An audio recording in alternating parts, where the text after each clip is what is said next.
So in the prior video in this playlist, we talked about how to find your way to a Guidestar profile in order to be able to get the 990 forms. And that again is using guidestar.org and entering a search parameter.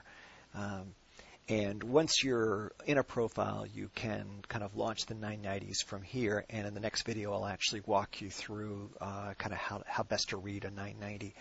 But while you're here in the Guidestar profile, and especially for a platinum or gold level organization, it's worth taking a quick look at this because this can be very helpful information. Again, it's self-reported, so it's a bit of hit or miss.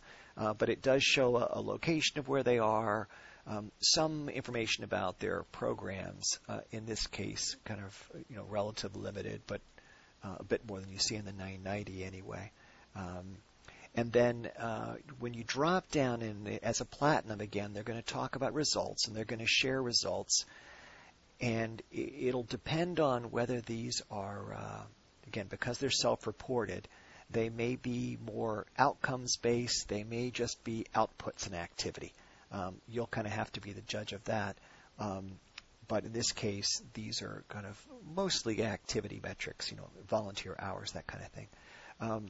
When you look, though, at charting impact, and the charting impact is pretty special. This is actually a collaborative between Guidestar, Better Business Bureau's Wise Giving Alliance, and also Independent Sector. They came up with these common questions, which now are again worth reading through because it gives you a good sense of where organizations are in terms of their goals. What are they trying to really accomplish? What problem are they trying to solve?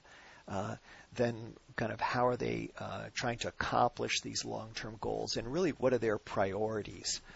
They should come out in that space. From a capabilities perspective, this is really about strengths and resources they can leverage to help achieve their goals.